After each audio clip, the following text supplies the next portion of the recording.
बहू के गणेश जी।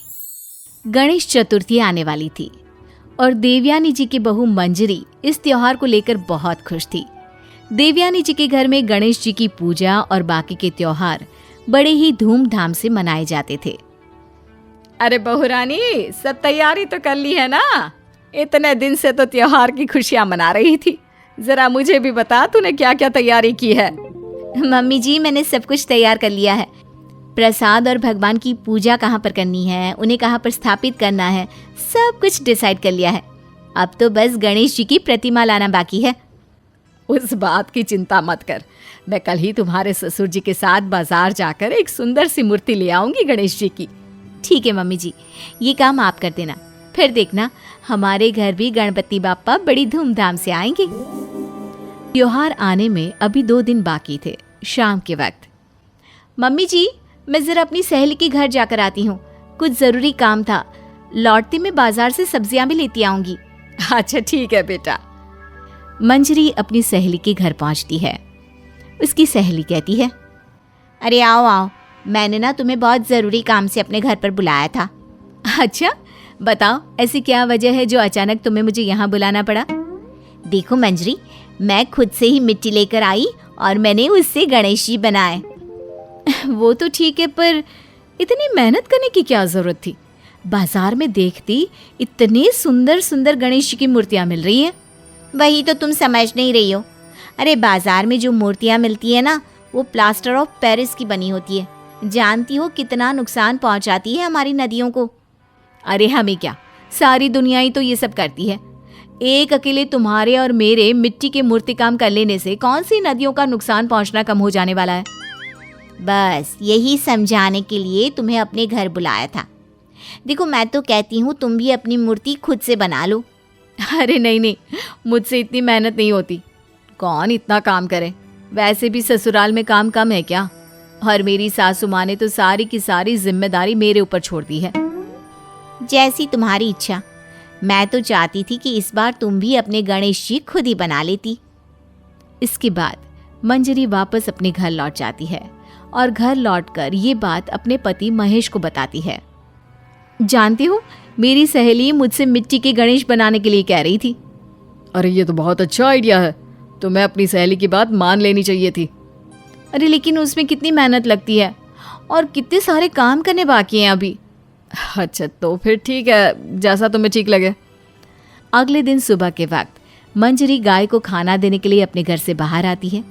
उसे अपने घर के पास सड़क पर दूर खड़ी एक गाय नजर आती है। मंजरी उसके पास खाना देने गई। उसने देखा कि गाय वहां सड़क पर पड़े प्लास्टिक के डिब्बे को चबा रही थी और देखते ही देखते वो डिब्बा गाय के गले में जाकर अटक गया। अरे कोई मदद करो, देखो ये गाय मर जाएगी, इसके गले में प्लास्टिक का डिब्बा अटका है। अरे बहन जी, ये तो रोज का काम है। कोई ना कोई कचरा प्लास्टिक यहाँ वहाँ फेंक देता है और बेचारे इन जानवरों के लिए मुसीबत हो जाती है। तभी मंजरी की आवाज सुनकर उसका पति महेश वहां पर आ जाता है। अरे क्या हुआ, सब ठीक तो है ना? इतने जोर से क्यों चिल्ला रही हो? अजी देखो ना, इस गाय के गले में प्लास्टिक अटक गई है। किसी भी तरह से बाहर निकालो, वरना ये बेचारी मर जाएगी। तुम चिंता मत करो, मैं कुछ करता हूँ।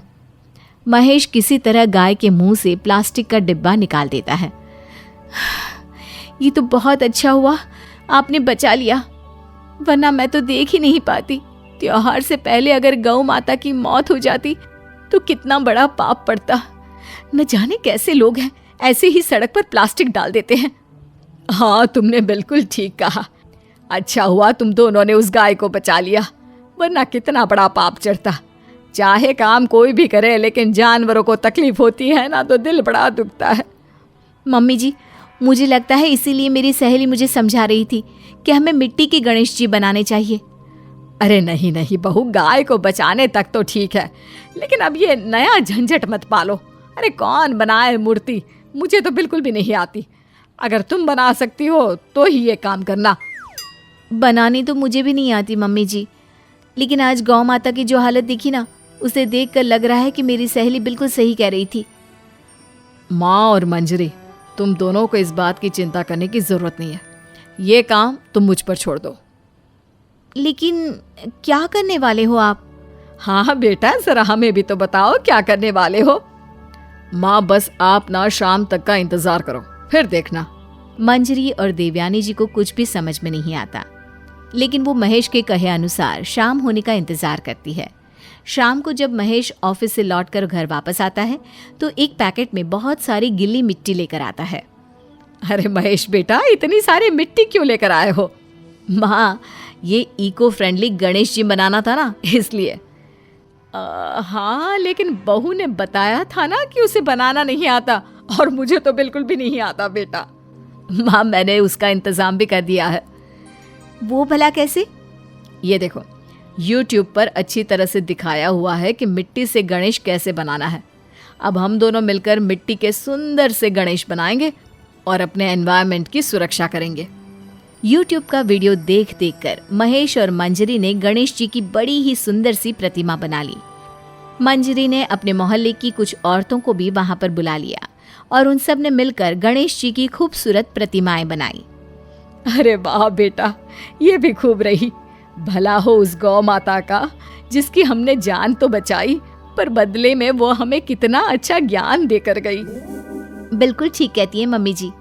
और देखिए तो, इस बार वाले मेरे भगवान हर बार के भगवान से कितने ज्यादा सुंदर है। इस बार तो गणेश चतुर्थी का मजा ही आ गया।